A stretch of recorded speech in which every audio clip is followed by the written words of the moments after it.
So with 1.1 and the Silverwolf banner right around the corner, I wanted to make a video talking about some of the issues or concerns that I have with Silverwolf leading into her being put into the game. Now, I'm not saying she is bad. I think she is a fantastic unit, and I personally will be pulling for her. I may discuss why in a future video, but essentially, I wanted to go through some of the negatives, because if you go through all the negatives on a character and you still want to pull them, then you can be pretty safe that you're quite happy to pull them.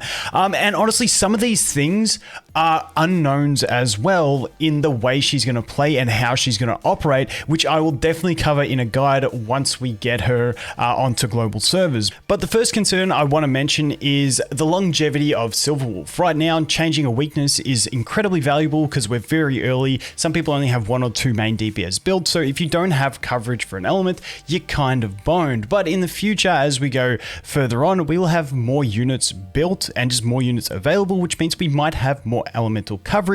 Now, I'm not saying that will make her obsolete. I still think I will find a ton of uses for her, and I'm still happy to pull for her based on that, but it is a consideration that right now, weakness changing seems incredibly valuable, but later on, will it be not as important once we have bigger rosters? But the next thing that I want to mention about the weakness application, so her skill is going to apply a weakness to the enemy that is of an element of one of the units on her team. Now, there are many questions that we need answering, and these are things I would wait. So if you're thinking about pulling for a character, I always recommend waiting a few days, 5 days. They're around for 3 weeks. You've got plenty of time. Just wait till people test her and find out the way they exactly work, because the questions we have around the weakness application is one, say I have Silverwolf and 3 ice units. Say I've got Japard, Pella, and Yangqing.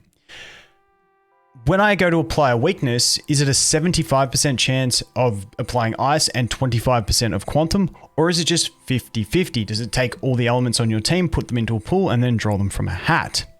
That's one we don't know. I would assume that it should be a 75-25 based on that, but we don't 100% know. We haven't been able to test it. The next consideration is, and I really have no idea. I really do hope that it works the second way.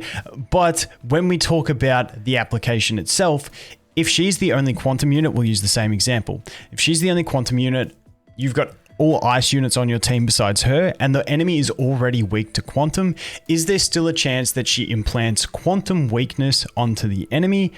Whether it be a 25 or 50% chance. Now, what I really hope is that if an enemy is already weak to an element of a unit on your team, then she won't implant that weakness.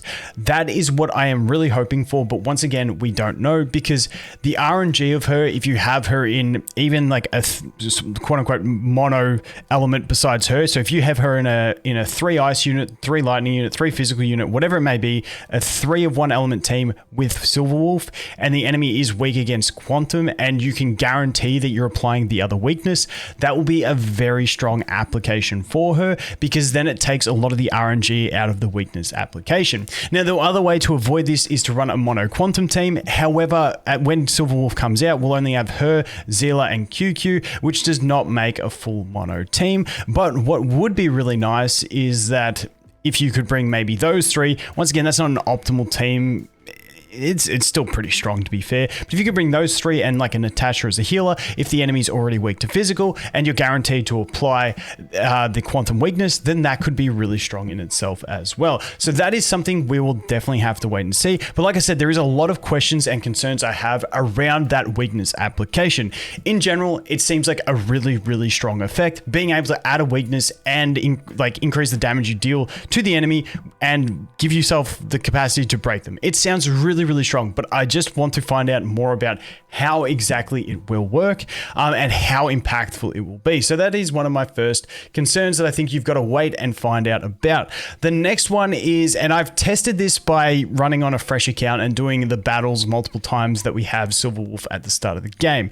Now, when we look at her passive being able to apply a random debuff to an enemy, whether it be defense break, speed break, or attack break, all of which are great effects. Now, even if they are are low numbers, it is still a nice effect to have. At the moment, the only attack break we have in the game, I believe, is from Natasha's technique, so it can only apply on the first wave of an enemy. So she is the only unit that has a repeatably applicable attack break in the game. Now, we do have speed slows with Dan and Welt, so we do have that available, but a speed slow is always a nice thing. And then we have the defense break, which I think is fantastic because the more defense break or defense shred you get on an enemy, the more impactful it is. So you really want to stack up those defense breaks, and when her ultimate also has a defense break, it's really nice. Now, on top of that, we do have a Nihility cone, light cone, that also applies another defense break. And from testing with Pella, we'll have to 100% check that with Silverwolf, but with Pella, you can apply 3 defense breaks at once. You can stack her technique defense break with her ultimate defense break with the Nihility light cone defense break. So assuming that all those defense breaks on Silverwolf that she brings will be able to stack as well, which is very powerful, along with her ability to increase the damage that enemies are taking by swapping that element. So really, really nice. But the concern in that passive is that it's very RNG based. Now, something that I was hoping that based on the current build of the game, I don't think it works. Her basic attack hits multiple times, like it's like a couple little hits, which is similar to something like Sampo. Now with Sampo, with his passive, he will apply multiple stacks of wind shear with the multiple hits from his basic attack. Now I tried this a fair few times with Silverwolf in the early stages of the game. Once again, that's not a final build of her. They implemented that at the start. There could be changes to this, but from my testing over there, she doesn't apply multiple weaknesses. Now, it could be that my RNG was really horrible and I just never got the chance to apply it to, and I lost the RNG, but I did try it a fair few times and I never got 2 applications. So it looks like it is 1 application of a bug per turn, not per hit, if that makes sense. So you will need to use a skill, a basic, an ultimate, and then apply them all. Also, I'm not sure if she can apply the same one that is already there. Unfortunately, in those early stages of the game that we can test in, you pretty much kill things instantly, so it's hard to test trying to apply 2 different debuffs or trying to see if you can apply the same debuff. It was too hard to test. And finally, when we're looking at pulling for a character, we're also looking at their banner and the 4 stars on that banner, which are Asta, Dan Hung, and also Serval. Now, if you're a free-to-play player and you built these are great units to get Eidolons on. They are all 3 of them are free units that we get.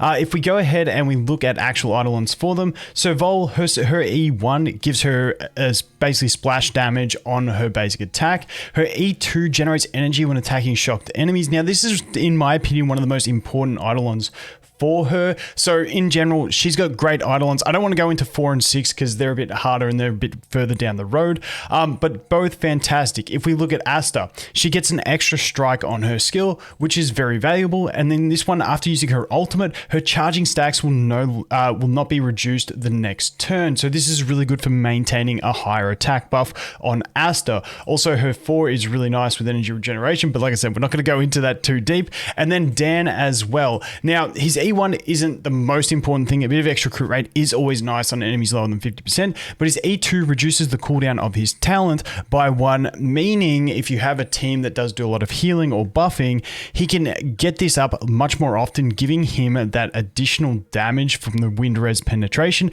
which can really increase the damage they can deal over a fight. So all 3 of those units, they are free-to-play units, which I think are quite solid for free-to-play players, but if you have no interest in building them, then it could be another reason why you might want to skip the Silverwolf banner if you're just not interested in building them. Dan will, you've also got Sampo as another wind damage dealing unit, and then we've also got Blade coming in the future. Serval, if you got Jing, you may not be using her. We do have Kafka coming in the future, but I think Serval's going to synergize really well with Kafka, so I don't think there's an issue in using her as well. And then Asta's just all around a great fire support, especially on fire weak enemies. So that is going to be it for this video. Like I said, I am still a massive fan of Silverwolf and I will be pulling for her personally, but I definitely recommend waiting to see, because like I said, a lot of those things with the weakness changing and the debuffs, we really want to test her on the live version of the game and find out that information as soon as possible to help you guys make your decision. And if you just love the character and she's the #1 unit that you want to pull for based on design,